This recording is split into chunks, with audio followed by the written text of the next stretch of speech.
Hello, everybody. My name is Sophie. My husband and I are avid travelers, and we have been creating free and full itineraries for vacation destinations all over the world to share just with you guys. Be sure to like and subscribe this page if you find this information exciting, relevant, interesting, and I would love to hear feedback on this itinerary for when you guys take it and travel elsewhere. Also, you can follow us along for more adventures on our TikTok page, Cooks Travel Talk.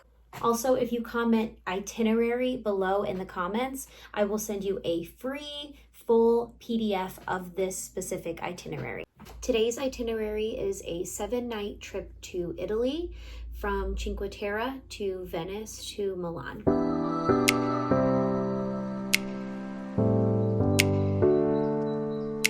We were in Europe for 2 weeks, and before we were in Italy, we were in Eastern Europe, and I will visit that itinerary in a different video.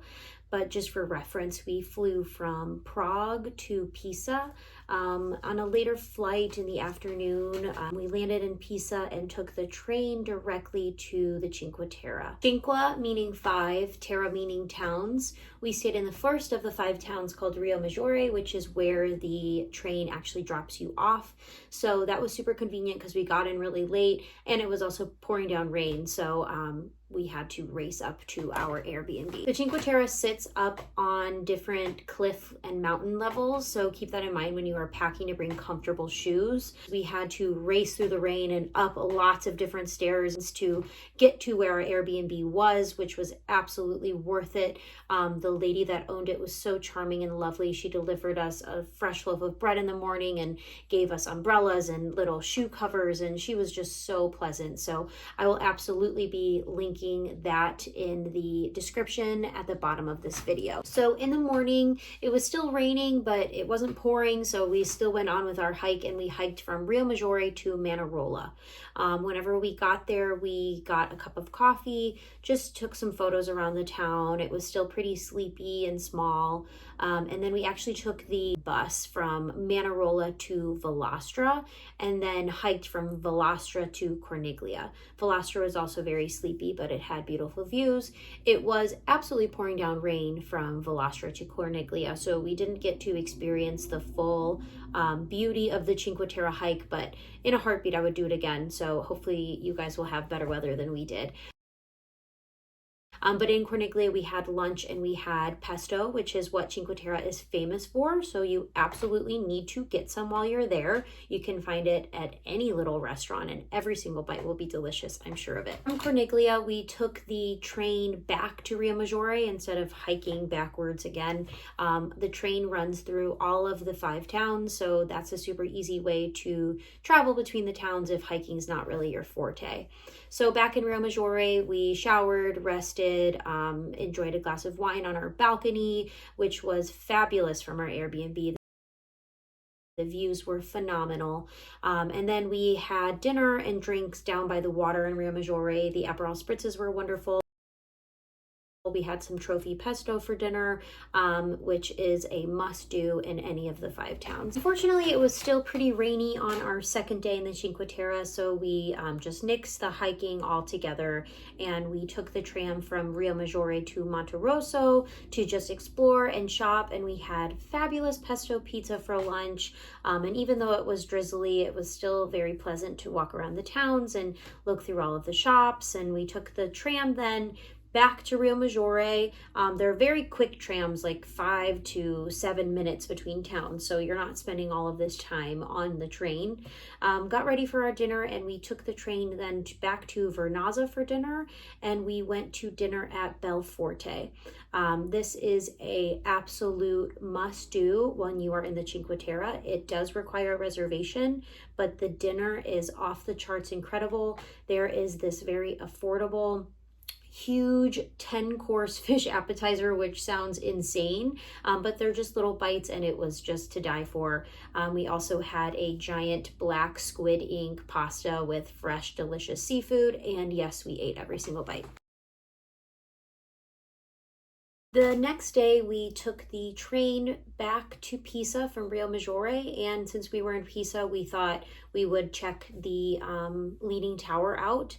And we had all of our luggage with us, so just a little tip, there is a facility right next to the Leaning Tower that you can rent a little locker to put your bags at, so you're not just dragging your luggage through the cobblestone streets of ancient Italy. So yeah, we were there for about an hour, and then we grabbed lunch before we headed back to the train to go to Venice. Traveling between cities in all of Europe is a very pleasant and seamless experience for the most part. There's always some blips, but we got to sit in business class and we were served wine and food, and it was just like a $15 upgrade from economy. So definitely worth it when you're traveling between all of these cities and you want to feel comfortable. When we arrived in Venice, we were happy to see some sunshine. We checked into our Airbnb, and that was in San Paolo Square, which is very crowded, but it is a very central location in Venice. We got settled. We went to the little co-op up the street to grab some snacks and wine. We had a patio right outside of our Airbnb, so we enjoyed that before we went out to dinner. And we just walked along the Grand Canal to find a restaurant. There's lots of live music and lots of different restaurant opportunities just right along that Grand Canal. So stopping in anywhere is definitely worth it. However, since you are right on that Grand Canal, you might find that it's a little bit more pricier than a different location. So the next day we made our way over to the famous San Marco Square. Venice is a walking only pretty much city, so it was about a 15-minute walk from where we were staying near the Grand Canal. San Marco Square is where the famous Doge Palace is, so we had reservations to do a whole tour of the Doge Palace, and that was very cool and interesting, intricate, beautiful, and it's a landmark that you've seen all over the place, so it was very exciting to see. Lunch that day, we went to a place called Il Marcante, and this was a homemade pasta served in a Chinese bucket style fried rice box. And this was, when I say the best bite of pasta that we have ever had, I am not lying at all. This is absolutely worth it. Andy had the cacio e pepe and I had the pesto, and both were to die for. After that, we made our way back to our Airbnb to rest a little bit, shower up for the evening, and we did a cheesy gondola ride, of course. But this really exceeded my expectations. We don't always do the cheesy tourist overpriced things, but this one seemed like we just had to do it while we were in Venice. And it was 30 minutes. I believe we spent $50 a person. And it was just so lovely and romantic and exactly what you think it would be. So I would consider adding this to the bucket list when you are in Venice. And before we went to dinner, we had to check out the famous Harry's Bar in Venice, which is where the Bellini was invented. Of course, it was very overpriced, but it was a very fun experience, and the Bellini was delicious. I want to recommend specific restaurants when you are really anywhere in Europe, because there are just so many wonderful ones. So instead of me telling you where we went to dinner that night, I encourage you guys to just walk on those cobblestone streets and see what sparks your fancy and just head on in, because you will find something wonderful around every single corner. Our last day in Venice, we took the Vaporetto, which is just like a little boat from Venice to the islands around Venice called Burano and Murano. They were just these charming little towns with beautiful colored buildings, really fun to walk around, lots of little shops, lots of restaurants, coffee, happy hour wine. We had lunch just in this really lovely square in Burano. So I would consider that if you have the time when you are in Venice. I know that I just said in the previous clip that when you're in Europe, you don't need to specifically go to any one restaurant. But when I tell you that you need to go to Covino, you need to go to Covino. This was a 5-star dining experience. The chef was right next to us cooking up a masterpiece. The food was incredible. The reservations book out very, very fast. It is a very small restaurant. There was only 5 tables in the entire place, but this one is worth it. We took the train from Venice direct to Milan, and that was about a 2.5 hour train ride. We, of course, saw the Duomo while we were there, which is a feat of architecture. It was very beautiful.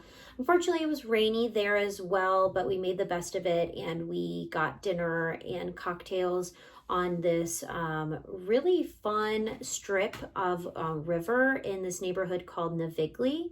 The public transportation system is very easy to navigate, and this was a really cool experience while we were there, just trying to make the most of it, because this was just our last stop in Italy before we were heading home because our flight was out of Milan. So even with some of our rainy days and changes to our original itinerary, we still made the most of our time while we were in Italy, and the Cinque Terre and Venice were some of our favorite places we have ever been, some of the best bites of food we have ever had, and I really encourage you guys to experience these parts of Italy whenever you're there.